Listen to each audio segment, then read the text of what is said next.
West.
Please rise. Pledge allegiance.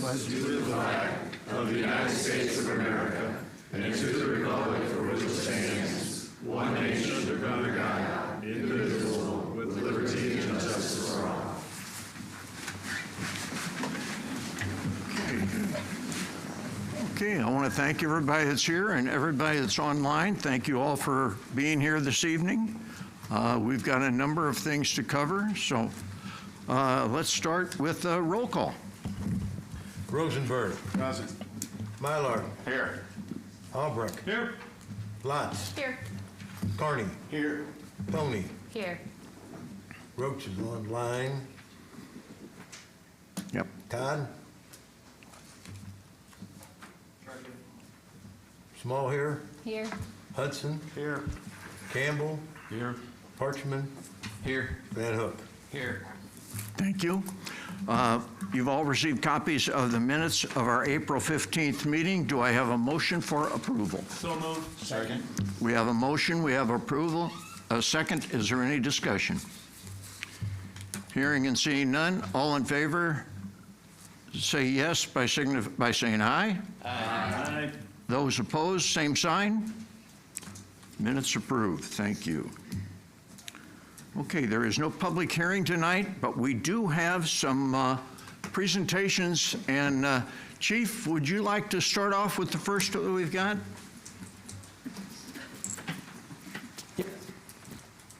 It's on. Okay, perfect. Thank you, Mayor. I am very honored to come here in front of you tonight because we will be presenting a few of our officers with a meritorious conduct award. So meritorious conduct award is an award That is given to officers that perform an act of courage while in the line of duty. And I'll set the stage a little bit for you. On March 25th, our officers were dispatched to the 600 block Caroline for a duplex that was on fire. It was not known if the duplex was occupied, but in this particular instance, they were aware that it was inhabited by a paraplegic male. and his son. Officer Kenneth Morris and his field training officer, Officer Chad Simmons, arrived on scene first, and the duplex was fully involved in fire and heavily involved. with smoke. They were unable to access the front door due to flames, so they went around to the back of the building. Not getting a response at the back of the building, they used their Fire extinguisher to break out the back window and make entry to the door to make entry into the home. At that time, they made contact with the 33-year-old son, instructed him to exit out the back door, and got instructions on where his father was in one of the bedrooms. They made entrance into the house, which was heavily filled with smoke, and searched for the father in two different bedrooms and were able to locate him, finally in another bedroom. With the help of officers that arrived, Officer Mike Shoemaker and Sergeant Matthew Plassman. they were able to then carry this gentleman outside of the building, essentially saving his life as the house was filling more and more with smoke. I could describe it to you, but I'd also like to show you some of the Body cam- footage that we have.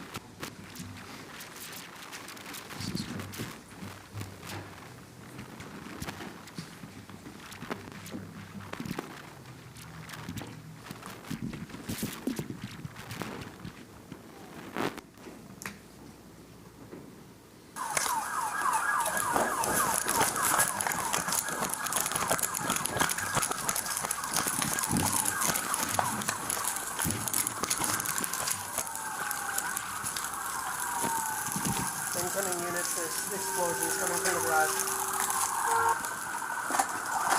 Hold that open.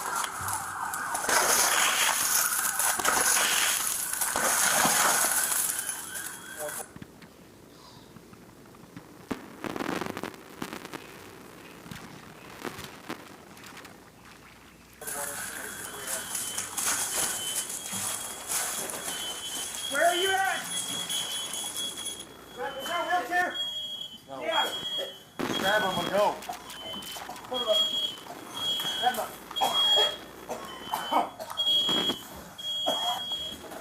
Here. 1, 2, 3. Yep. Off him up a little bit. I can't underneath him.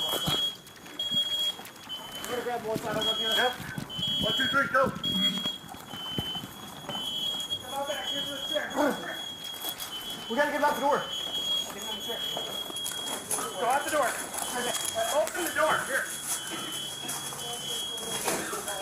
Go.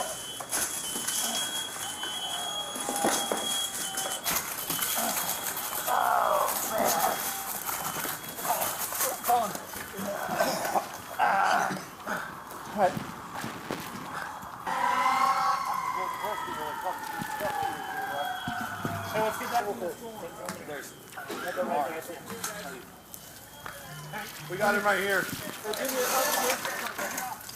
Get him on the stretcher. Pretty good stuff. Cool stuff. This is the kind of stuff that our officers do, well, not every day. And our first responders do. At a moment's notice for someone they have no idea who they are, not related, not friends.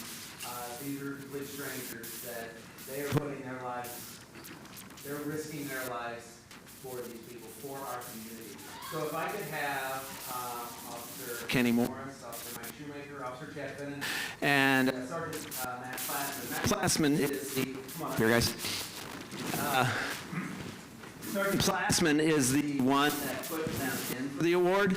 And as we were looking through this, we noticed that being a good leader that he didn't include himself at all. So he doesn't know this, but he is also being awarded with a meritorious conduct because if you noticed, Matt Plassman was in there with the other officers helping carry that gentleman out. So Officer Finn. Officer Morris.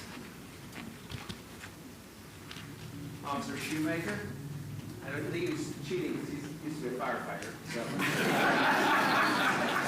And Sergeant Plassman. Congratulations. Wonderful, wonderful, wonderful.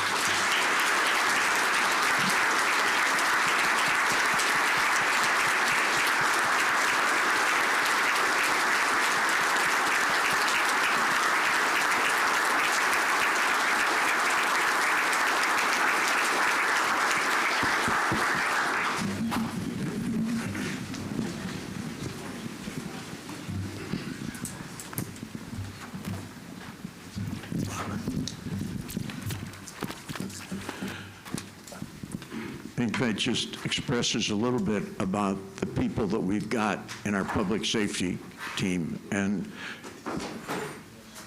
unfortunately, many of them have been placed in those type of positions. I had a very, very nice letter sent to me by a woman that when we had the ice storms going on, and our public works people assigned a truck to go with our ambulances to make sure they could get to them. And the lady just expressed over and over, she says, I don't know how they got here, but they were our angels. And all I can say is, if it wasn't for them getting here, my husband wouldn't be with me today. So hats off to these 4 officers that we just recognized, but to our entire public safety team. I've got some other items that I would like. Justin, are you here? There he is. Brian, would you come up here as well? Yeah, Kurt, and I thought I saw Valerie earlier. Yep, there's Valerie. Yeah, perfect. Come on.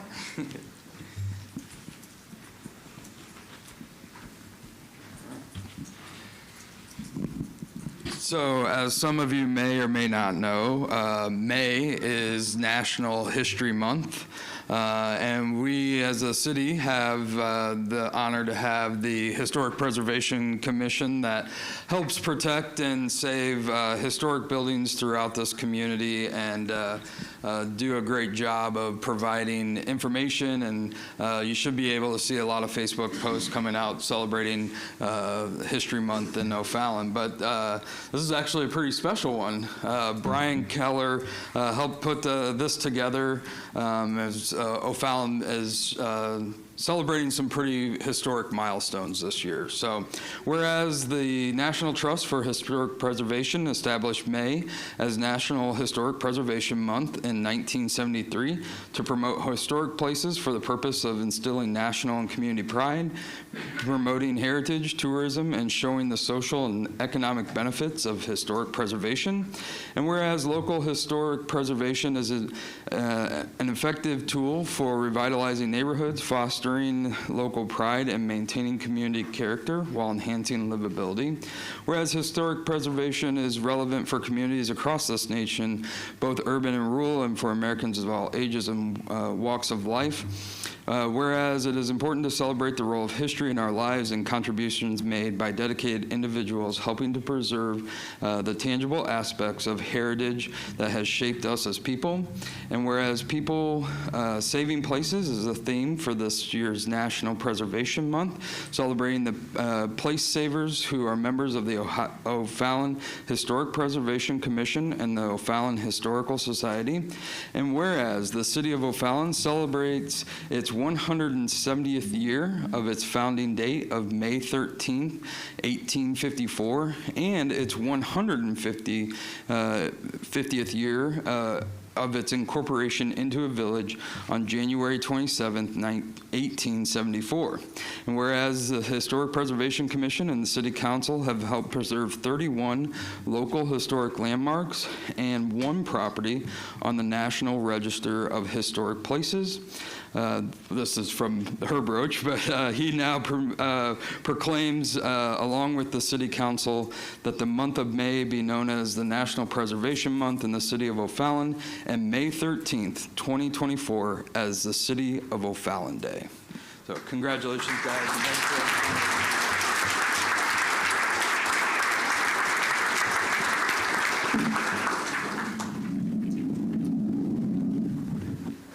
Thank you.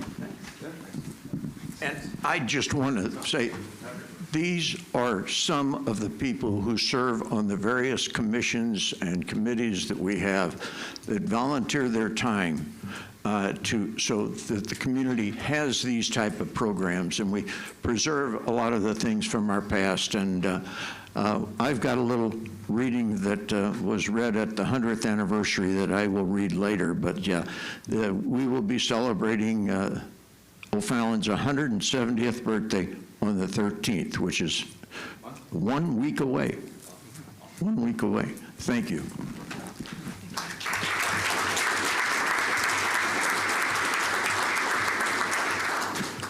Okay, Misty, would you come over here? And Jerry, would you come down here?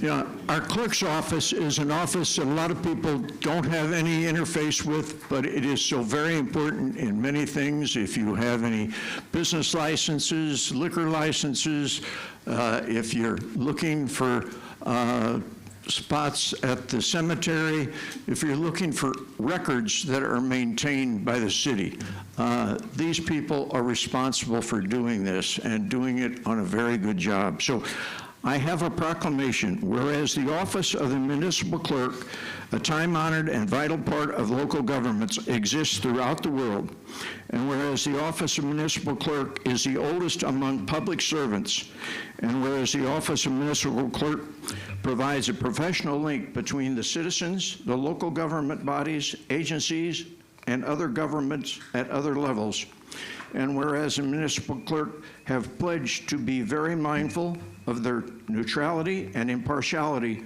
rendering equal service to all.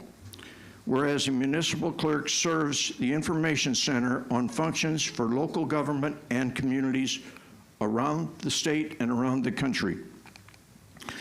Now, therefore, I, Herb Roach, as mayor of the city of O'Fallon, do hereby proclaim May 5th through the 11th of 2024 as 55th anniversary of Professional Municipal Clerks Week in the city of O'Fallon. Thank you.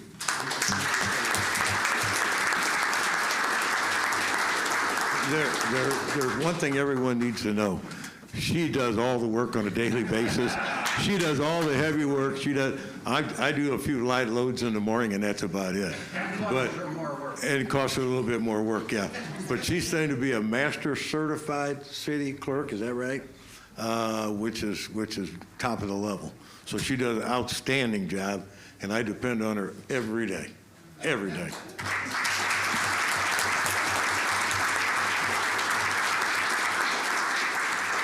We have one more. And Andrew, would you come on up here, please?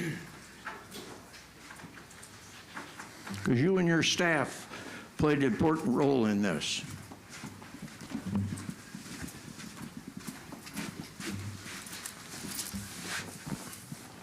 A lot of people don't think of it, but dementia is an item that we don't think of on a regular basis, but it affects a lot of our families. And so we have a proclamation making awareness of dementia and the impact it has. Whereas dementia is a significant health concern affecting individuals and families in our community, and whereas raising awareness about dementia is crucial to fostering an understanding, empathy, and support for those residents that are impacted by dementia. And whereas I call upon all residents, businesses, and community organizations to participate in activities and events to promote the understanding and support for individuals and families affected by dementia. And whereas the promotion of dementia awareness contributes to building more compassionate and inclusive community awareness. And whereas I commend the efforts of the Vine Street Market for hosting events that contribute to the well-being of our community and encourage residents to take part in Dementia Awareness Day celebration at the Vine Street Market in the, coming week? Yeah, Saturday. This coming Saturday. So thank you for what you do. People don't realize all the things behind the scenes that the Vine Street Market has brought to our city, and this is just one, a way of celebrating that. And we want to give you a shirt. Ah! Well, I'm going to give this to you, sir. And do we have some comments? As if I didn't know. Thank you so much. I'm Joy Paith. I'm with Age Smart Community Resources, your local area agency on aging. But today I'm really proud to say that O'Fallon has been designated as one of the country's dementia certified communities, which is a great thing. And I'm, as a resident of O'Fallon, I'm very, very proud because it's not just O'Fallon, but it's the greater O'Fallon community that made this happen. There are over 400 cities and towns and villages in the country and 42 states that have community members that have come together to learn about dementia, provide better supports and services to dementia families, their caregivers, and reduce the fear and avoidance so that those diagnosed with dementia can live independently longer. And we know that most of the people in this room have been impacted by either family caregiving or somebody that has dementia. So I want to introduce the people in this room that really made it happen. So it's not just one person, it's multiple people. O'Fallon is a tremendous community with tremendous resources, and we all need to be very proud. So Age Smart Community Resources was one of those. Greater Missouri Alzheimer's Association is part of this movement. Memorial Hospital, BJC Healthcare, Brightly Living, Cedar Ridge, you wave when you're there, City of O'Fallon, Counselor Associates, Home Instead, Hospice of Southern Illinois, O'Fallon Shiloh Chamber, Programs and Services for Older Persons, Recovery Through Movement, the Rehabilitation Institute of Southern Illinois, and the Village of Shiloh. So we are so very proud. And I want to tell you what's happening during, yes, we're going to be at the market on the 18th. And we're excited about that and providing information for the community. But we're also doing some things. One of our first trainings is going to be for the public at the O'Fallon Public Library. And the library has set up a separate section just for information and resources about dementia. There's multiple kinds of dementia. Some people think Alzheimer's is just one, but that's one of the most prevalent. So there'll be that will be on the 13th from 10 to 11:30 at the public library. We are also training the fire department on June 18th, and the O'Fallon PD is next. So June is Dementia Awareness Month. We're excited about it. If you have any questions, please call the Chamber or HSmart or any of these organizations. We're so proud. Thank you so much. Thank you for all what you do. Thank you.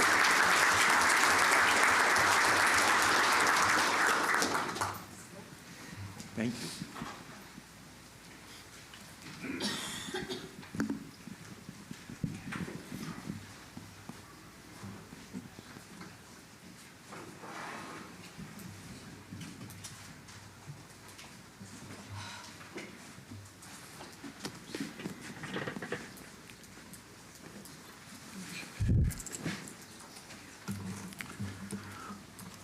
Okay.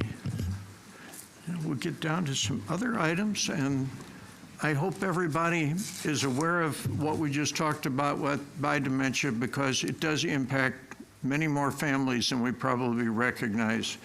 And make yourself available to some of the programs that they're going to be offering over the course of the next month.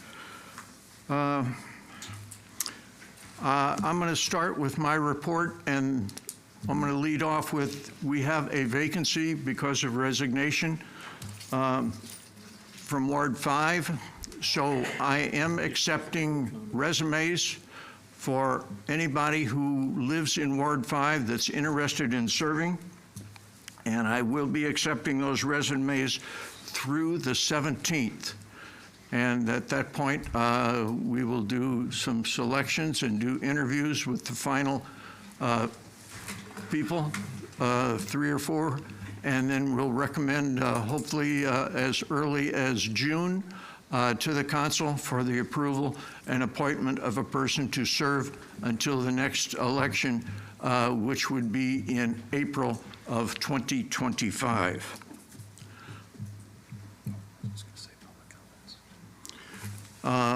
Before I go on into anything more that I've got on mine, I'd just like to point out, does anybody here have anything to say under public comments? Now is the first of 2 opportunities for them to speak to the council. If you come forth, I'd like to please state your name and what ward you live in. If you represent a company, please state your name and the company you represent. This is a business meeting, so we would like for you to act in proper decor and business type. If there's multiple people who want to speak on the same subject, if possible, could you just limit it so that it's not repeated, and address the entire council and not given individuals or members in our audience here as well. So with that said, and please limit your remarks to no more than 5 minutes. So with that said, I will open it up for anybody who has any comments at this point. We do have another time later on in the meeting where you can also make your public comments. So anybody would like to speak? Yes, sir. Hi, my name is Joe Reiniger. I'm the executive director of Gateway Rush Soccer Club. Appreciate the opportunity to speak. I'm here really for three things. The first and the primary reason is to support the Old Base Factory. As someone who runs 2 tournaments a year at the sports park, we've had 275 teams this past year, about 120 of which have come in from out of town. And the biggest question I get from those teams is, what's around? Where can they go eat? What can they do? Obviously, we want to support the hometown, and so having something that close to the park, I think is a great idea. I think I've known these guys since high school, and I have no doubt that they would do a fantastic job of making it very professional and it being very successful. So just wanted to lend my support as someone who brings a lot of business to the town, to the potential development for the Old Base Factory. The second reason why I'm here, I know I stood in front of most of you about 3 years ago in a very contentious way over the field lease. I just want to say thank you to Andrew and to Jordan. Since then, things have been way better, and I feel like we have a pretty good working relationship. So I just wanted to publicly thank them for making it honestly way better than what I anticipated. And again, I think we have a really good working relationship. And then the third thing, while I'm here, that lease is up for the majority of the fields next year. And so I just want to go on record stating that I think the record shows that we've brought an enormous amount of economic impact through our tournaments, through our club. And I'm just publicly asking, before any additional leases get signed going forward, that that there be some sort of more equitable division of space and opportunities between not only the two clubs that we were talking about then, but also the third club. So just wanted to go on record with that. So appreciate your time, and best of luck. Thank you. Anyone else like to speak to the council on any subject, whether it be something on our agenda or something else that they think that the council should be aware of? Yes, sir.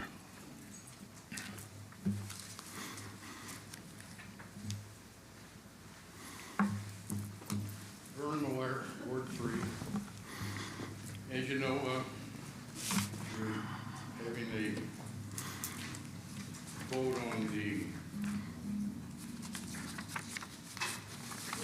old Ace Factory or something that's named as. I have no idea where that name comes from or what it intends to fall into with the town, but anyway, I would like you to refer you to the drawing from Tuberville Merchant. I know I brought it up before, but the elevation factors for where the road is, the elevation factor of the berm on the backside. And if you put this in there, I feel really sorry for the families and people that live downstream of this facility you're trying to put in, because all the water is going to be running off into their properties. Approximately, what I mentioned before, is numbers on the there was 558 on the high side of the road, down to the low side of 542. So you've got plenty of fall there for the run into their yards. I don't understand why in the world you're doing something like this. There's plenty of other places you could build sites, and I just don't understand it. You know, I know it's a money-making thing, and people like to make money. The I've got a lot of points, but I don't have a lot of time. But you also had a buyout on Hartman Lane, I see, to extend the Victor Road water. That's cool and everything, but according to your warrant report this tonight, you're spending, I don't know who's paying the bill. Is the state paying the bill or we're paying the bill? I have 6 properties that I saw in there for a total of $181,000 that you're paying to get portions of their easements and warranty deeds for these areas. And my question would be, is you going to get reimbursed from the state, or is that money out of the pocket of the city? Hopefully I'll get an answer from the pulpit, because I think the public wants to know, and all this, oh, come visit me to answer these questions. No, the questions should be answered from up there. I mean, I've asked tons of them. You know, the warrant report also deals with several items that I caught attention of. You know, I don't know what it costs to buy a battery for a fire alarm, but you bought 25 of them at $619.90 or something in that regard. That's like almost $25 a battery. I don't understand it. I really don't. Page 8, Cummings Sales and Services for the Public Works shop. A Insight Pro tool. What is an Insight Pro tool? $816 or $18. What is it? Page 10, Public Works. I guess, I don't know what the SCADA is, field service, and what's that, trucks that come out and pick up the sludge, and we're still paying for that? I thought we were gonna get those cube things to eliminate this, or I don't know what it is, because that's $9,000 going out again this month. I mean, where's all this money and everything else that you're out the window with? And then on the other hand, you're gonna build this houses back here in the swampland. I don't understand it. I really don't, how you do it, but you're gonna do it anyway. That's just my words for you. Yet to come, next comment. Thank you. Does anybody else have any comments that they'd like to come forth with? Good evening, Mr. Mayor. Yes, sir. Doug Gaines, live in Lucky Ward 7. I'm here to express my concern and demand immediate and/or preventative action regarding the activities of Welcome America, also known as Welcoming America. Welcome America is a network of nonprofit organizations and non-governmental organizations that are facilitating the invasion of our country and may be funded by foreign governments. It has come to our attention that Welcome America is working in collaboration with several organizations within the state, primarily Champaign, Bloomington, and Chicago currently. We, the people of Illinois, St. Clair County, and O'Fallon, do not consent to the harboring of illegal aliens, many of which are military-aged men, or the facilitation of foreign interference in our city, county, state, or nation's affairs. Welcome America activities are a direct threat to our security and sovereignty. The alleged funding from foreign governments raises serious questions about the intent and objectives of these partnerships and the potential for foreign influence in our domestic affairs, including elections. This is alarming and must be addressed or prevented. Over the last month, we have raised these concerns and demanded action from the Illinois Attorney General, Auditor, and Governor. Now we are informing our county and city public servants. In fact, I personally delivered this message to the St. Clair County Board last Monday. As council members and committee members, you are tasked with the obligation, expenditure, receipt, and use of public funds within O'Fallon.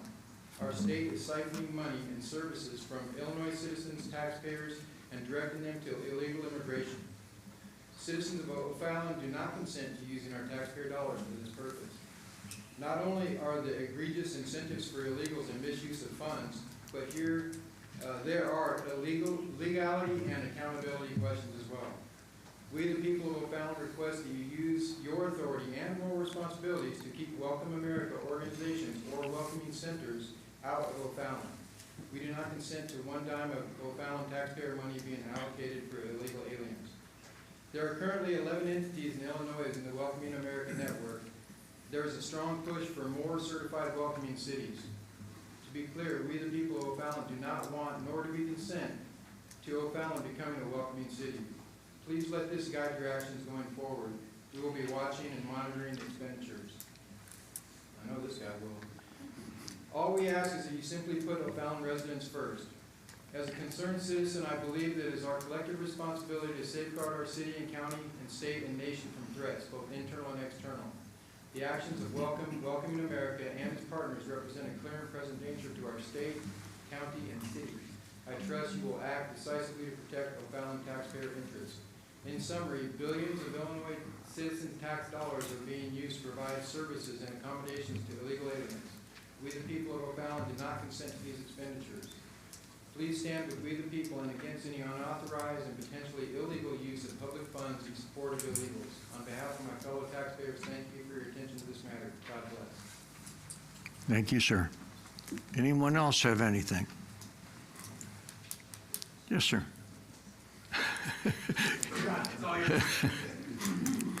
Hello, my name is Eric Wallace. O'Fallon citizen. I own Heritage Land Development. We're the company that's requesting the special use variance for the old base factory. I want to give a few points as you consider your decision tonight. The zoning officer has ruled in our favor with our request, and I want to call out a few things that he's already kind of considered in his ruling that I think are important. First off, why the old base factory? So I think I heard tonight that we're commemorating like the history of O'Fallon. Nobody knows, but very few people know that the building that sits across from The sports park is a building that housed tool and die shop for over 50 years, so it's been a commercial building for over 50 years. We're asking to change it from an industrial use to a retail use. But in that tool and die shop, they produced every Major League Baseball base for every Major League game for the last, since the mid-70s. So it's over 60,000 bases a year. So every time you watch a Major League Baseball game or a minor league baseball game, those bases that you see, the metal inside those bases were produced in that building. So there's some history there that I think is pretty cool. I think it tells a story. Is that why you should decide whether or not we should use this variance or not? No. But I think there's a story there, and I think it's important. And one of the little things that we think we're going to do if we get approval to do this is we're going to designate a little corner of the building and create a little history of the Overly Fruit Farm, which also was a part of the sports park, right? They own that sports park. We want to commemorate that history and remember that. So I think it's important. People don't even know that building is doing that. So anyways, that's a little thing. We also want to be good partners with the community. Obviously, yes, we're doing this because we think it's a good business. We bought the building. We want to use it for this as a business. That's pretty straightforward. But we do think that we want to be good partners with the community. We think we're adding value to the community as a whole. We believe that we're going to address the traffic concerns with the recommendations of the city and potentially improve traffic flow. The drainage is math, right? We've got engineers, we don't know, need to go too deep into that. But we think we'll ensure that the drainage is exactly as it is now or maybe even get better. There's a thing called walkability scores. If you Google what walkability scores are, we're going to improve the walkability scores of that area. Those neighbors are going to get better value in their homes than they have now when we open compared to an industrial site. So their homes are going to get more valuable. The neighbors that are right up against us in the backyard, we're going to add a berm, we're going to add a 6-foot fence, and we're going to add a tree every 10 feet. I would argue that they're going to have more privacy once we're in than they do now. Yes, there'll be some noise. Yes, there'll be some light. We're going to work our best to deal with those issues. But I just wanted to call those things out. And in the end, I'll just kind of rephrase a few things. So we're going to be a food hall. We're going to have 7 or 8 food stalls. Each one of those food stalls is going to support a local. We want to be local only. We don't want any franchises. We want food vendors to come in there that are local. We've got East Craft here, that have talked to us. They have interest. They're local. They live in O'Fallon. But that's what we want to do. So we want to represent the community. We want to make an important experience for the visitors. We want to tie into the history of the building a little bit. But in the end, yes, there are some folks that are against it. Yes, there are some issues. There's some serious and legitimate issues that the neighbors have. We want to do everything we can to that, but we believe that 300,000 people that visit that park and the community as a whole is better off with this project than the neighborhood just 4 or 5 houses near us that potentially have an issue. It's the whole neighborhood. Excuse me. You'll have your turn if you'd like to speak. Anybody else? Yes, sir. Issue. I'm Jason Coleman. 20 years ago, we received information that we were going to build a sports park. The sports park mapped out what was going to be done in phase 1, and I think we're into phase 2, maybe even phase 3 by this point. Nothing said that they were going to move from one property to another in order to disrupt the lives, especially of the new subdivision that just built their houses there. I would certainly would not want to pay all that money, and no berm is going to take care of the reflection of noise as it stands. Now it sounds like a done deal already, but it's enough. Enough. We don't need to be talking about this and pointing fingers and saying congratulations and patting each other on the back about this project when it hasn't even been really officially sanctioned. Or has it? Am I wasting my time? I don't know. Go ahead, sir. My main issue is the fact that we have working families that depend on safety, that depend on, speaking of safety, it rained the other night and front yards were flooded. We raised that pitch any, and we're gonna have flooded cellars. We don't have a lot of basements in the area because the water table is too high. So there is no way we can put in another business that may disrupt or further give us grief on such, I'm to the point that I'm too angry to continue. Thank you. Thank you, sir. Yes, ma'am. Hi, my name is Terry Halbox. I'm in Ward 3. I live directly behind the building in question. I took a picture this evening of it, and there's no burr or fence or anything else that will prevent all of the general public that will be out there enjoying their time to be directly looking into my backyard, because it is up on the hill, it goes down. I have a pool out there that I like to enjoy when I get off work. My grandchildren come over, and I don't want to be living in a big hole where all the general public will be sitting out there and they will be able to see directly into my yard. I'll lose all privacy whatsoever. As far as the water, right now my backyard is soaked. My sump pump runs 24/7. I don't know how you could possibly handle any more drainage back there. It needs help right now, where we're at right now, but nothing's been done on that. We've had many floods within the city or within the neighborhood there, and nothing's been done about it. And another one of my biggest concerns is, if we change this, which is a variance, which they told me is something that's very, very rarely, if ever, used, I can't imagine why it's being used now. There are other businesses that could go in there, businesses that will not be having people outside directly into our neighborhood. I mean, heck, I would rather have neighbors, homes built there, so at least I know the people that are gonna be looking into my, my yard. But I don't want the general public back there sharing it with me. I'm just at a loss for words right now. I never thought that I'd have to fight for my neighborhood whenever I bought into a neighborhood. All of Over Newfoundland is open right now. If we allow this to become an entertainment zoning, then it's going to open up the rest of Over Newfoundland for that as well, and it's going to affect even more neighbors. And that's what I don't want to see. I'm begging you, just protect our neighborhood, protect the people of O'Fallon. Thank you. Anyone else like to speak, please?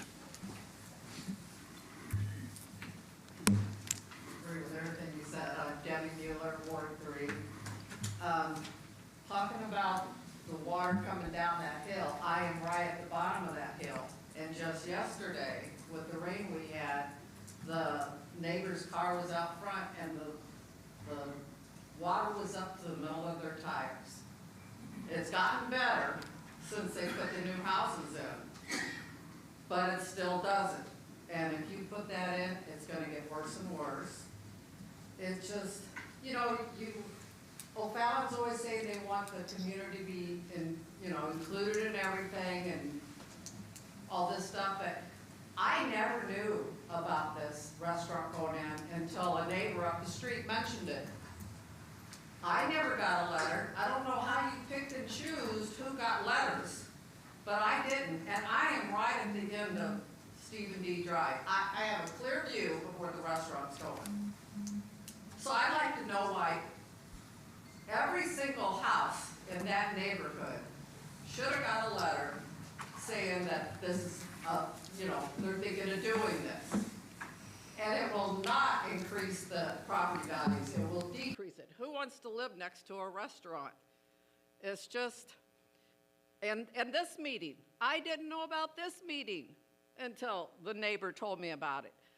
Why are we not told of these meetings? I wasn't told about the first one. Every single house in our neighborhood should know about these meetings and about what's going on. I said at the last meeting, If I wanted to live next to a restaurant, I would have bought a house near a restaurant. This is a neighborhood. It's not something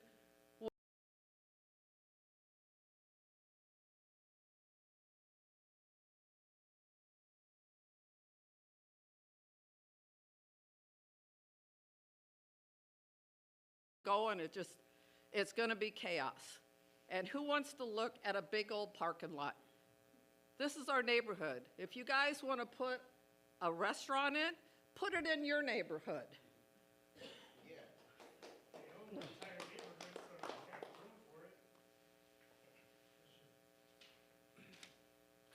Hello, my name's Chance Williams. I'm in Ward 3.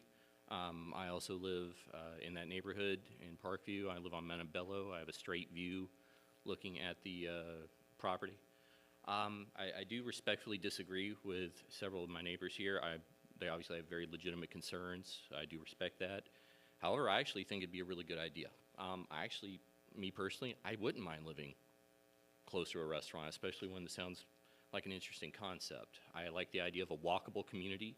It's part of the reason I wanted to live so close to the park. I just went for a run right before with this meeting. Obviously, there are some concerns. There's noise, the water drainage, all these things, very legitimate. They should be concerned. It does sound like there have been some efforts made to address these issues. Hopefully, some compromise can be made there. But again, I do support it. I frankly think that whatever the historical value of that building, it's a little bit of an eyesore. So I think putting a nice restaurant there actually would probably make it look better. In terms of privacy, at least in my section of the neighborhood, we can't have privacy fences. I think we're on the border there, so maybe some neighborhoods can, some can't. So I don't have a lot of privacy in the first place, so for me, that's a non-issue. I am PCSing soon, so I will be moving. However, I am retaining ownership of my house. And if this was something that I felt would lower the property values, I would oppose it. I don't think that's going to be the case. I think it's actually going to be a selling point. I'm not selling, I'm renting. But for anybody we bring in, I think that's going to be a point I can bring. Hey, look, come in, bring your family, bring your people, and with less than a 4-minute walk away, after a hard day at work, go stop at this place. And you don't have to go a couple miles down the road or anything. And to be honest, in terms of the nuisance, while I do enjoy the sports park, the lights stay on kind of late. There's often a lot of noise, a lot of traffic, so I don't think that this is going to really make that a lot worse. If anything, I think it'll probably be just a really nice addition to the neighborhood. And again, I do respect that y'all, several of my neighbors do disagree. Hope y'all respect that I actually would look forward to it. But whichever decision y'all make,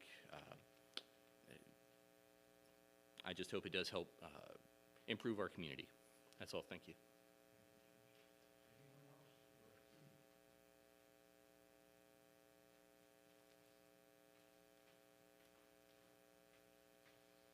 Good evening. My name is my name is Ben Youngie. I live in Ward 3. I live directly behind the sports bar. I'm a history teacher, so I understand, wanting to preserve history, but I don't think a corner of a restaurant justifies disrupting the livelihood of those living around that restaurant. Before we moved into our home, we frequented that area quite often. We went in the morning, we went in the afternoon, we went at night to see what we are getting ourselves into. Obviously, we decided to build there because of the conditions that were currently there. We asked the development that we were buying, what is the plan for that building behind us? And they said that is zoned as agricultural, so there's nothing that will ever go in there. So obviously a big selling point, especially for me. I'm from a small town. I got a pond in my backyard, an open field where I can watch the wildlife, do whatever. I think we can all agree, I've heard some people saying about, there's noise from the park anyways. Well, I think we can all agree that there's a difference between the noise of kids having success on a baseball field between the noise of drinking in the afternoon. When alcohol is served at a place, at an establishment, I know it's probably not per se going to be, solely alcoholic restaurant, but that's where people tend to go to drink. So I don't see how you can guarantee that the noise level isn't going to be loud when you're selling alcohol and you have an outdoor patio, and I look at the plans and there's an area for bags, it's going to be loud. So tell me how I'm supposed to take my son outside in my backyard and read him books when I have to listen to the noise of people drinking in my backyard. It's a quiet neighborhood right now.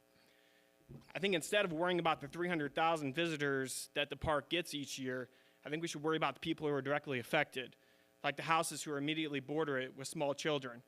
It is also my understanding that a petition of about 50 O'Fallon residents signed in protest of the proposal. One of the other aspects that I've been hearing a lot, I didn't come to the last meeting, but they talked about walkability and how walkability is going to increase. Well, when I built my house, I wasn't concerned about walkability. If I was concerned about walkability and being able to walk to a restaurant, I would have built it directly in the middle of O'Fallon. The fact that I built my house where it is because I like the conditions that were there. You know, I'm not worried about my home value. The worry of my home value has never come up until I was told that the restaurant's going to be put in my backyard. That's when I started worrying about home value. You know, they say it's going to be like the Foundry in St. Louis. Well, if I want to go to the Foundry in St. Louis, I'll go to the Foundry in St. Louis, in the middle of a city. They went door to door trying to connect with the community. Well, they went in the middle of the day. How many of you guys are home in the middle of the day? I'm at work. You know, my mom answered the door. She's watching my kids. She told them, you know, I'm at work. If you are really concerned with what we think about in that neighborhood, why don't you come back that night? I appreciate you guys giving me the opportunity to speak. Hopefully, you guys, whatever decision that you guys come to, you know, it's in the best interest of the residents of O'Fallon. Thank you.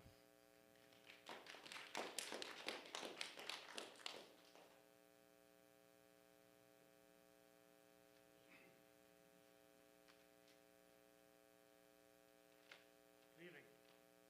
My name is Joshua Hernkar. I live in Ward 3, directly behind the restaurant, for context. Thank you, City Council members, for your time, for hearing me out. And thank you for granting me this opportunity to speak today. I come before you on behalf of residents of our community who are deeply concerned about the proposed construction of the new restaurant in our neighborhood. First and foremost, I want to highlight that our neighborhood's unique character is defined by its residential nature.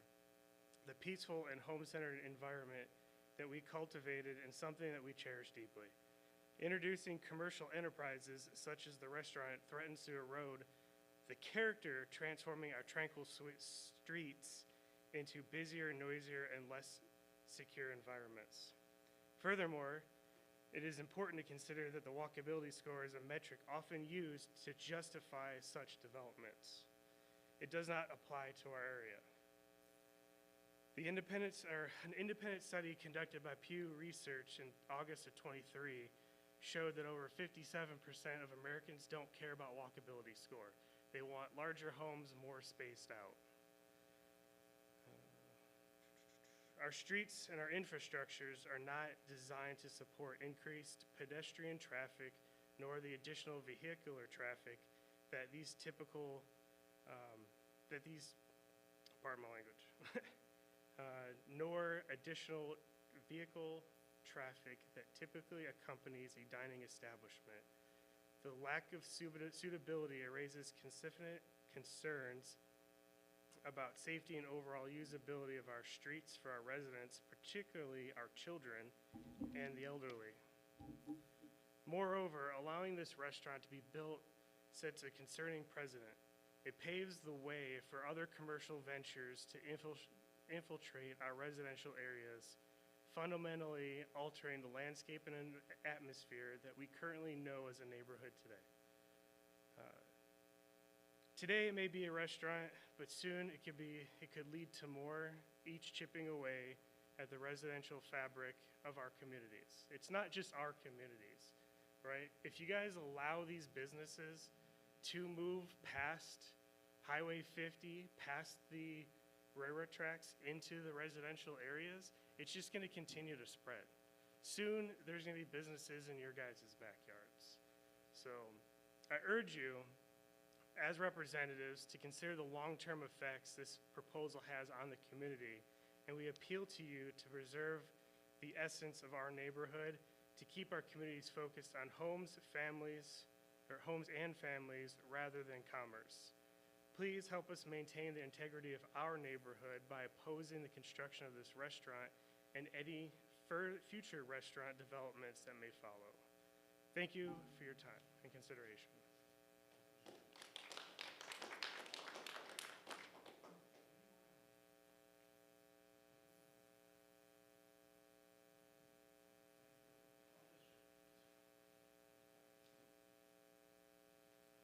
Good evening. My name is Nicholas Plant. I spoke at the last meeting. I'm in Ward 3. I'm addressing the same project that we've heard about this evening from a number of people against, though there is one in support of. I think it's significant that he will be moving on. The way, overall, the information flow of how this project came to be is very lacking. So this is a major concern I have with the whole thing. Tonight, I gained a little bit more knowledge, and they're making progress on sharing information from the first zoning board hearing. Maybe I heard incorrectly, but I got the impression they were selling it like, we bought this property, we wanted to put a new business in there if we could, yet we weren't able to find anybody. Now we want to shift gears and make a food hall. And it just so happens that it's in front of the new neighborhood I live in and I built a home in, and I don't think that's acceptable. I mean, before you go into a project, you should know all the so I feel very strongly about this. I feel like I'm being led to something that has to happen right away without any information being shared. It's kind of like, hey, we really care about the community, and we did everything we could.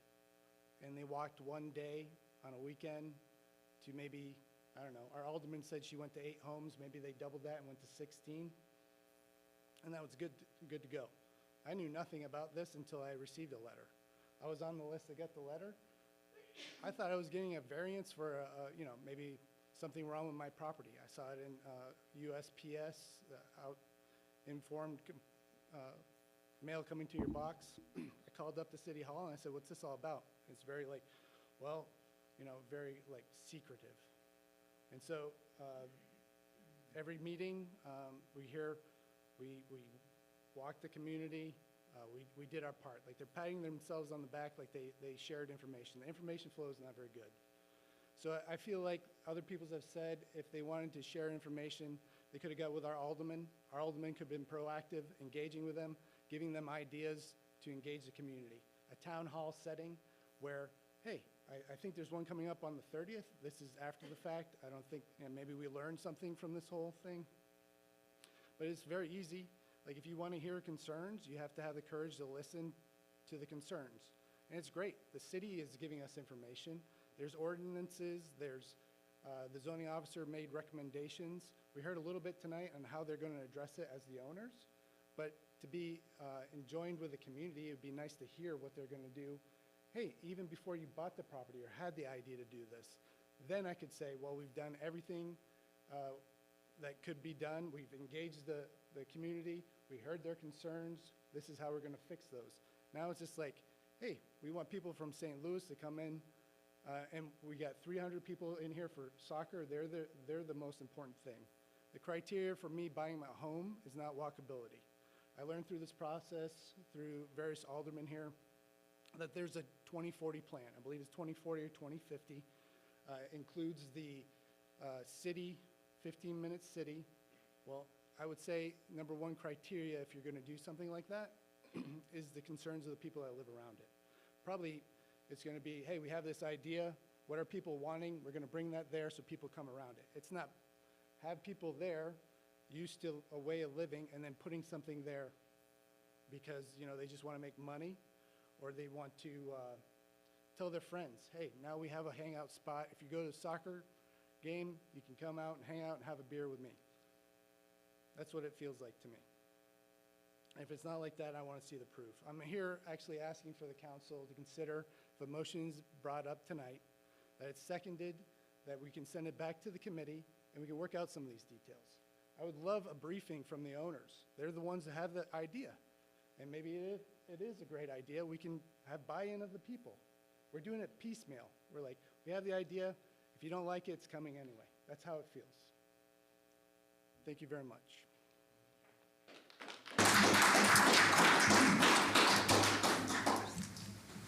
Yes, ma'am. I'm Andrea Isbell. I'm in Ward 6. I first off just want to say I've gone through the Pierce Street traffic slowing measures. Thank you guys for putting that out there. I know it's just temporary and we're getting information about the traffic flow and such, but I just am already happy to see that there and slowing people down. I live on Amy and it's always a thoroughfare on Pierce, so thank you for doing that.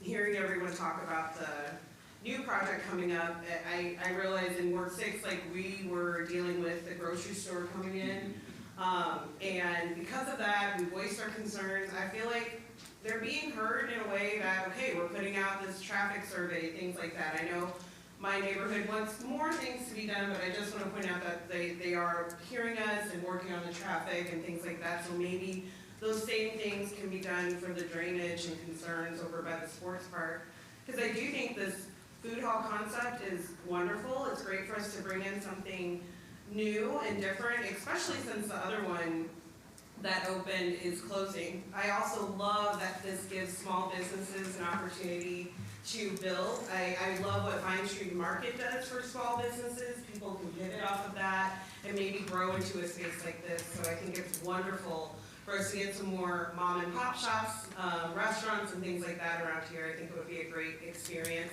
I know it's going to be a lot coming into that neighborhood area. It sounds like they're going to do things to, mitigate interference, have some trees and stuff like that. So I think we all are making sacrifices, and for the cause of progress, I want to see O'Fallon move forward. I want to see us be an inviting community that's progressive. So thank you guys for all you're doing. Thank you for putting out the traffic survey. I appreciate that.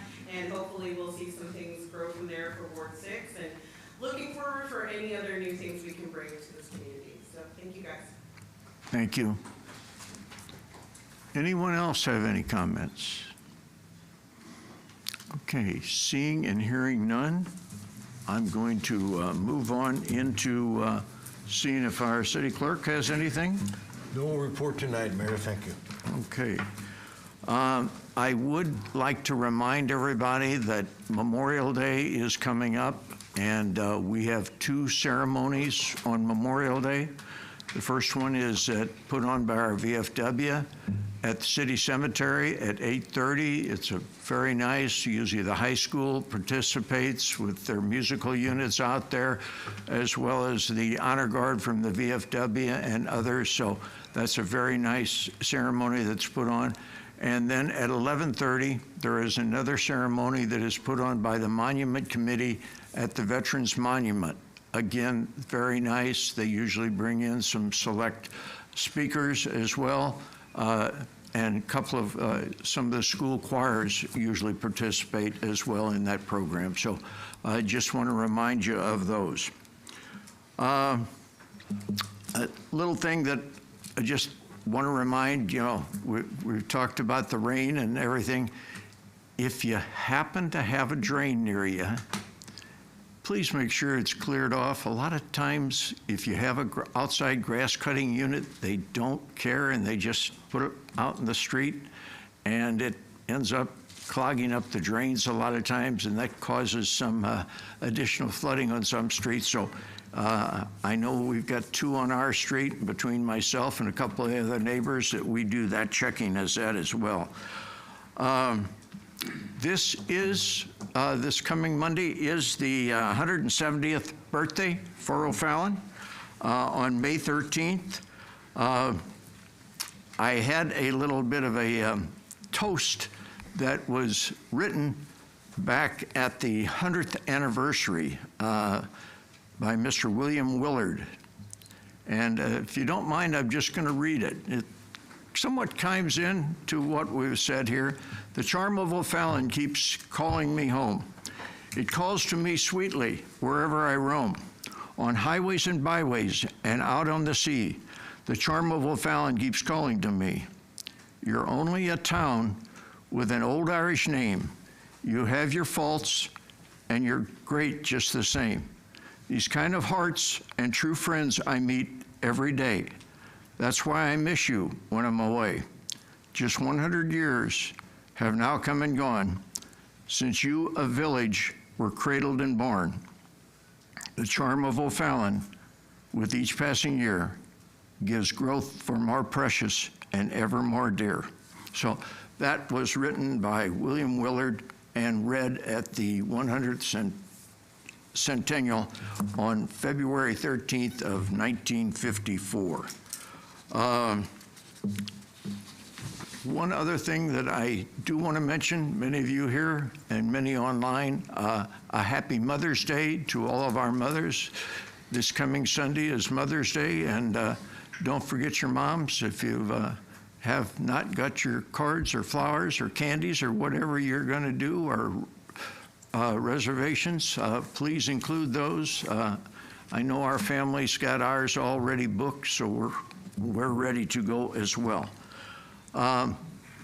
When we get to the item that most of you have addressed, Mr. Campbell, I will read what a background for that is, if there is a motion to be made, and how that would be interacted. What I will do at this time is to move forward with the resolutions that we have. Mr. Rosenberg, would you please cover 7.1, please?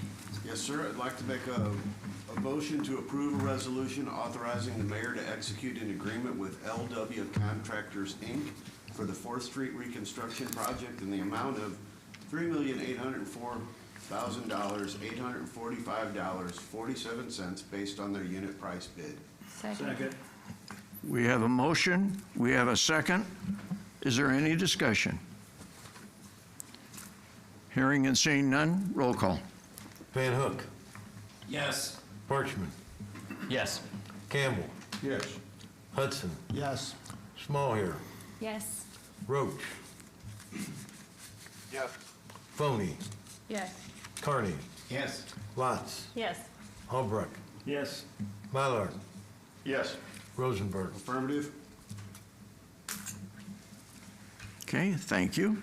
Mr. Rosenberg, 7.2, please. Thank you, sir. I'd like to make a motion to approve a resolution authorizing the mayor to execute an agreement for construction and engineering services with Gonzalez Companies LLC for the 4th Street reconstruction project in the amount of, that number's off, $65,500. Second. We have a motion. We have a second. Is there any discussion? Hearing and seeing none, roll call. Parchman. Yes. Campbell. Yes. Hudson. Yes. Smallhair. Yes. Roach. Yes. Phony. Yes. Carney. Yes. Lotz. Yes. Albrecht. Yes. Mallard. Yes. Rosenberg. Affirmative. Thank you. I'm a yes to you, Jerry. You forgot Eric. Oh, all right, I'm sorry. Oh, there you are, right there, man. I just, there's that second. Mr. Rosenberg, you're on a roll. 7.3, please. Thank you, sir. I'd like to make a motion to approve a resolution authorizing the mayor and city clerk to execute an engineering services agreement with Oates Associates, Inc. for the West State Street and Ober-Eferman Road servicing project and for the use of motor fuel tax funds in an amount of $41,184. Second. We have a motion. We have a second. Is there any discussion? Hearing and seeing none, roll call. Campbell. Yes. Hudson. Yes. Smallhair. Yes. Roach. Yes. Phony. Yes. Carney. Yes. Lotz. Yes. Mallard. Yes. Albrecht. Yes. Van Hook. Yes. Parchman. Yes. Thank you. Yes, Jerry. Huh? Who did I miss now? Mr. Rosenberg. Oh, Rosenberg, okay. I'm going backwards tonight, it's messing me up. Okay. Mr. Rosenberg, 7.4, please. Thank you, sir. I'd like to make a motion to approve a resolution authorizing the mayor to enter into an agreement with Stutz Excavating, Inc. for the Hartman Lane and Central Park Drive intersection improvements in the amount of $2,151,554.57, based on the unit price bid. Second. We have a motion, we have a second. Is there any discussion? Hearing and seeing none, roll call. Hudson. Yes. Smallhair. Yes. Roach.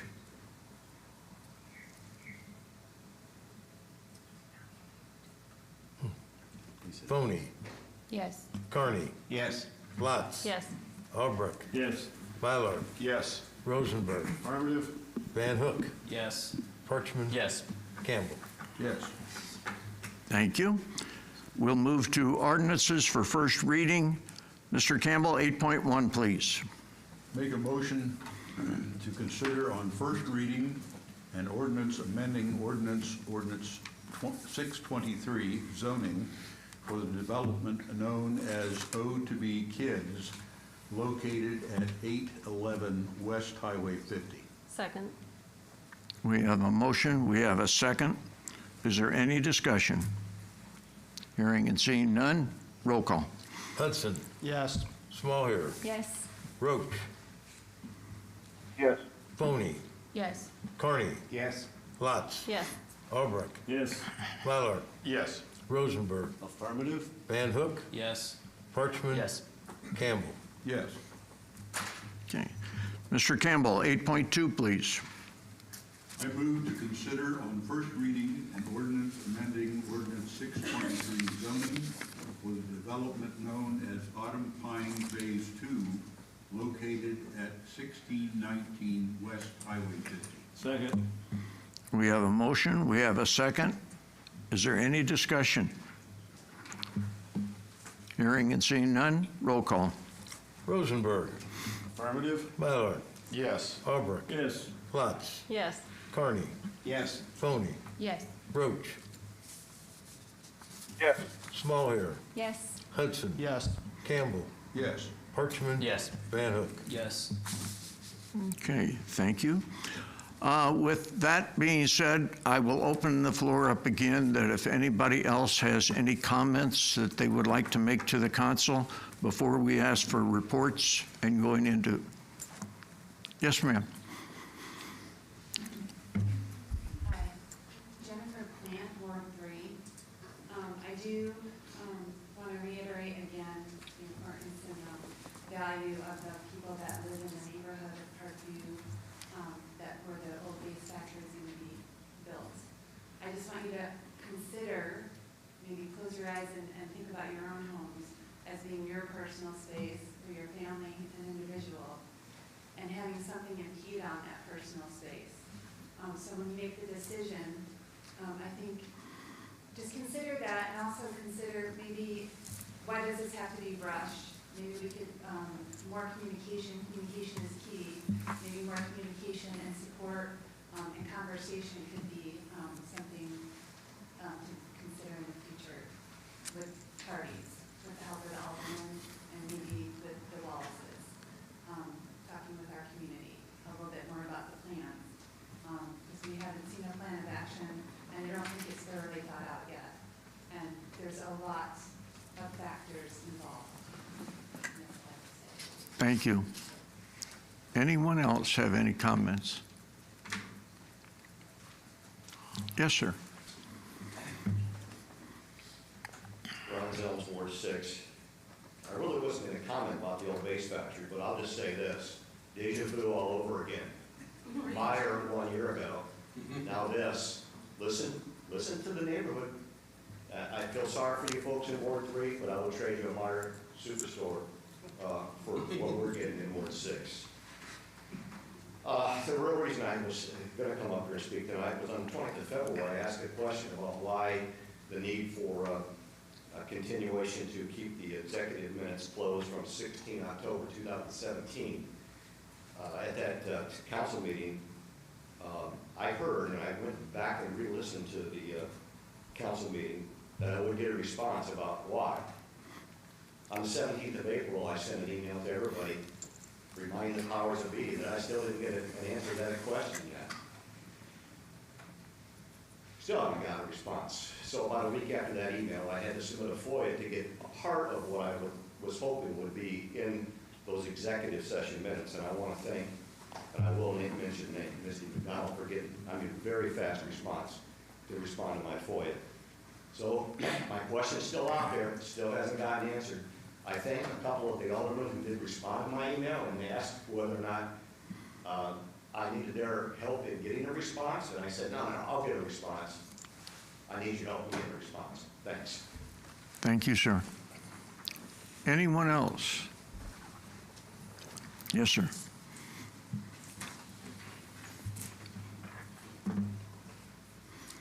Vern Moore, Ward 3.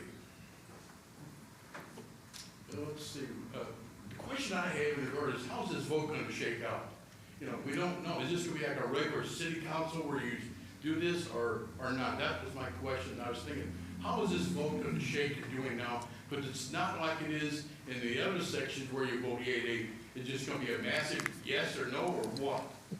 That's my question. I want to answer that prior to you having to vote so maybe we can understand a little better.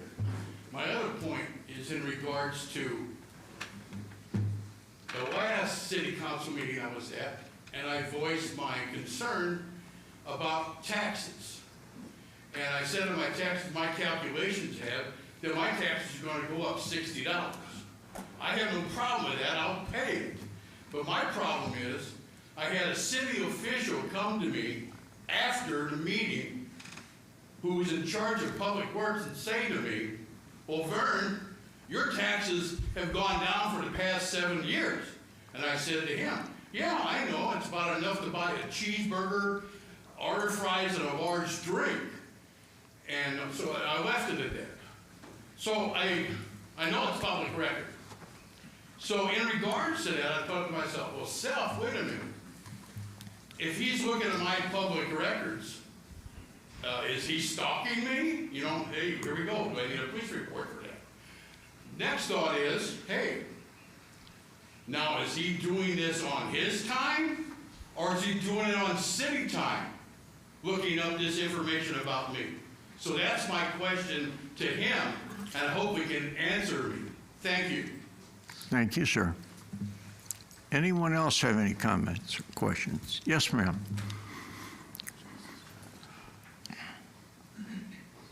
Hi, I'm Megan Carr from Ward 3. I sent the council emails. I appreciate your response. Sorry I'm late. I was at soccer practice with my kid. So the big concern for the ball factory is we play soccer all the time with Gallagher. We have tournaments at the sports park. A big thing that we see is a lot of fighting between parents. I've personally seen it where 3 grown men have been and attacked another woman. Women have punched other women on the field. Now you're inviting them to go as 2 teams who just fought on the field without alcohol into this building with alcohol. What is that going to bring? It's more fighting with alcohol in their system around children and around neighborhoods. Please consider something else. I really appreciate your time. Thank you.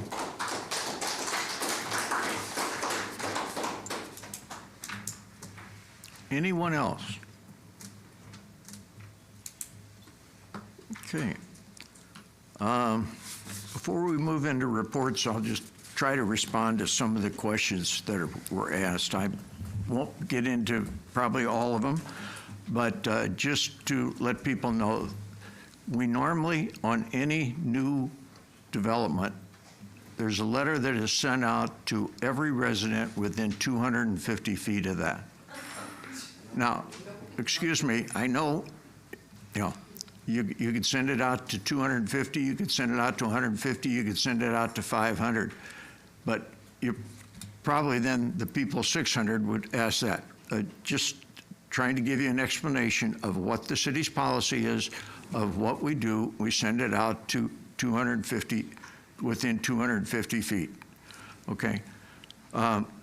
one of the other items that was brought up was the batteries. I think you'll find out those may have been cases of batteries versus individual batteries that were purchased. A question was about Hartman Lane and the finances. Actually, we have 2 grants that are covering that new work for Hartman Lane that are going forward with that project. So that's a little bit. The Welcome America that the gentleman addressed, have not heard anything about that here in our community, but I appreciate the concerns that you brought forth. Understand where you're coming from. With the taxes, a couple of questions were raised. This city council and this staff have lowered the city tax rate for 7 straight years. They've also increased the reserves on the city to keep the city running in case of any kind of major thing happening.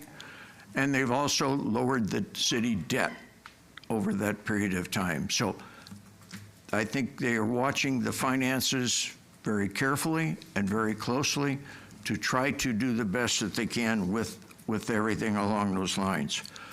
When it comes to the rain, I know that our Public Works team is out checking to find out if we've got areas that need to be addressed or concerns. I know that yesterday's or Saturday's rain, there was at least 2 people out looking and checking with different things like that. When it comes to numbers being thrown out or not, you know, a lot of times misleading information gets out there and it's not necessarily always accurate. And correct me if I'm wrong on this, Andrew, but I think at one point in time there was numbers thrown out by people that the cost at the new park were going to be something like $27 million. And with all of the bids in right now, that cost is coming in somewhere between 20 and 21 million, which is about 6 million below what some people were forecasting, or about 20-some% below that. So I just wanted to try to answer some of the questions. If you have more detailed information, we invite you to please come in. I'll be glad to sit down with you. Our staff will be glad to sit down with you and go over details, but I hate to just shoot from the hip with information and not having the information solidly in front of me to give you an accurate answer. With that, I'm going to move on into our reports. The first one would be Mr. Campbell, and Mr. Campbell, unless you've got some other reports, I know that you've got the Old Base Factory on your agenda item. Everybody here at the council has received a copy of the ruling. If I'm correct me if I'm wrong, from the zoning and hearing officer. Is that correct? Everybody's received a copy. There is no action needed unless the council wishes to give further review to the findings as submitted by the hearing officer. If members of the council wish to have this sent to the council for further consideration, then there has to be a motion made, it has to be seconded, and then it has to be passed by a majority vote of the council members. When the vote is taken, a vote yes would be to send it back to the committee or to the council. A vote no, in other words, it's a little bit of reversal. A vote no would mean that you would be satisfied with the findings as set forth by the hearing officer, and they would be submitted as final. So with that said, Mr. Campbell, I'll throw it open to you. Do we have a motion to return the finding of the hearing officer back to committee? Yeah. We have a motion. Do we have a second? Yeah. You have a second, okay? Okay, we have a motion and we have a second to send this back. Again, I will go over this. If the motion, if you want to send it back, you vote yes. If you are pleased with the hearing officer's submittal and want to go forth with that, your vote is no. Mayor, can you clarify who made the motion and who seconded the motion, please? Yes. The motion was made by Jim? I made the motion. Jim made the motion out of committee. Jerry made the second. And it's to review.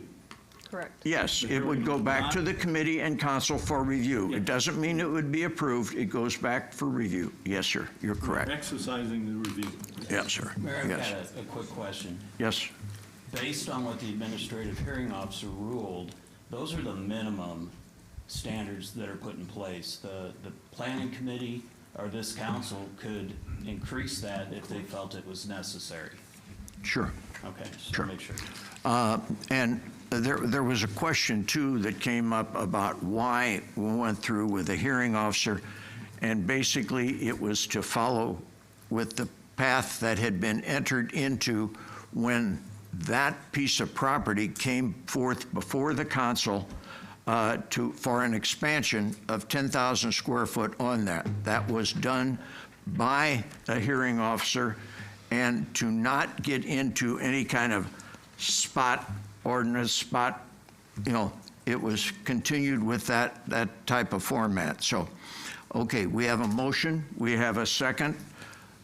Jerry, roll call. Yes. Can you open up for discussion? Yes, go right ahead. Anytime I vote in a way that may be different than my colleagues, I like to explain how I reached my decision. So the question being asked tonight is whether the council should exercise its right to review this process. And including tonight, there have been 3 public meetings where this has been discussed, and I've attended all of them. I've heard from residents about their concerns. I've talked to residents on the phone. I've met residents in person. And we've exchanged emails. So I feel like I've done some due diligence, and I understand the project and its impact. As an elected official, I believe that my role is to facilitate projects in ways that contribute to our community while also being mindful of their impact. And without this approval, the building and the land default to agriculture, and they become extremely limited in their use. And so I believe in this case, the zoning officer got it right. I don't think it's reasonable to allow the building and the land and the property to essentially become a greenhouse. In his ruling, the zoning officer, who's an attorney, noted there have been significant challenges in the reuse of the property for anything other than commercial purposes. So I believe that even outside of this, like this property is going to get developed. And if you agree with me on that premise, then I think this is a very good use of that land. As a family who spent 16 hours at the ballpark on Saturday and Sunday this weekend, I can attest to the need for a family-friendly food hall. Both days we had very large breaks in the games that we played, and we stayed at the sports park because it was a very busy day and we didn't want to lose our parking spot. I do want to say that the concerns raised by the 13 residents that have spoken out against the project during public meetings are valid. They're valid concerns, and we have heard these concerns on many projects, the traffic, the noise, and the drainage. And I think that in each case, the goal is to impose conditions on the developer that address the concerns while also allowing projects that make sense to develop. So I believe the zoning officer achieved this balance with the 8 conditions that he imposed, and I'm not sure that this warrants the council's review because based on his findings, I agree with the ruling. Thank you. Does anybody else have any comments? I do. Yes, sir.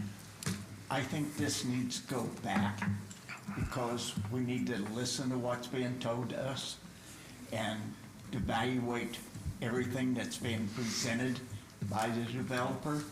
And I think we need to take our time with this and do it right. Thank you, sir. Yes, sir. I just want to follow up to make sure I understood a comment. At the last meeting, if this were to revert back, as Jessica said, or Alderman Lott said, it would really impact what you could build there. And my understanding was they said at the last meeting you could build a golf course, which we know that's not even practical, or you could build a greenhouse, but nobody's going to build a greenhouse on land that is priced at where it's at. But I did understand, if I heard it correctly, that they could build multifamily housing on that. And I have concerns that would end up like, I think it was phase 3 of the Starbucks project or Southview project, that they went through 9 of the top architects to develop that, and the cost was just too significant. Because of the density there, you'd have to build it 3 to 4 stories high to make any type of financial investment there. So I do have a concern that of the options that are available, I think building apartments at higher elevated apartments would be not as beneficial to the sports park in that area. But at the same time, if it goes back to that, I could see that becoming a blighted building and a blighted piece of land. Thank you, sir. Any other comments? Questions? Roll call. Roach. No. No, it's a no. I think it's a no. Small Hair. No. Hudson. No. Campbell. No. Parchman. No. Van Hook. No. Rosenberg. Yes. Mylard. No. Albrecht. Yes. Lotz. No. Carney. Yes. Phony. Yes. Okay. Yeah, 1, 2, 3, looks like 4 yeses. The motion failed, so the hearing officer's ruling as submitted would stand going forward. Okay. Mr. Campbell, do you have anything more on your report? I have nothing. The next meeting of community development will be next Monday at, I believe, 6 o'clock. Check the website for the exact time. Thank you, sir. Mr. Rosenberg, Public Works. Thank you, sir. We have not met since the last city council meeting. The next meeting is scheduled for 27 May. Check the website for the time. Thank you, sir. Mr. Van Hook, Public Safety. Public safety, excuse me.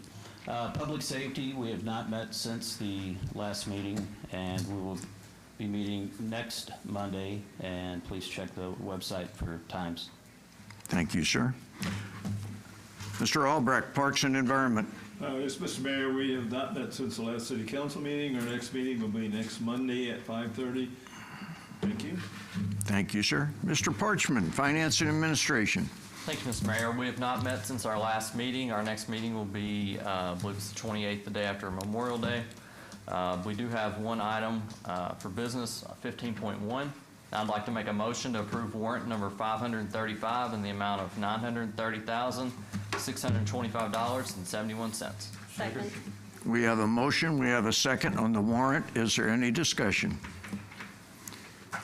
Hearing and seeing none, roll call. I'm gonna let Jessica go first. Lotz. Yes. Carney. Yes. Phony. Yes. Roach. Yes. Small Hair. Yes. Hudson. Yes. Campbell. Yes. Parchman. Yes. Van Hook. Yes. Rosenberg. Affirmative. Mylard. Yes. Albrecht. Yes. Thank you. That was the last piece of business we had to go forward. Mr. Carney, I think you have something that you wanted to mention about a meeting your ward's holding? Thank you, Mr. Mayor. Yes, on May 30th at 6:30 p.m., Alderman Phony and myself will have a Ward 3 meeting with the residents of Ward 3. We're going to discuss the 4th Street projects going on in both parks. And we welcome y'all to come, and any issues you would like to have brought towards to the city, we would deeply appreciate it. And I hope we get to see you there. Thank you. Can I have hors d'oeuvres or No. anything? Thank you. It's going to be held at the public safety facility in the community room. And what time? 6:30. 6:30. Okay. No hors d'oeuvres, I guess. Okay. With that said, I'll look for a motion for adjournment. So moved. Second. We have a motion, a second. All in favor signify by saying aye. Aye. Those opposed, same sign. We stand adjourned. Thank you.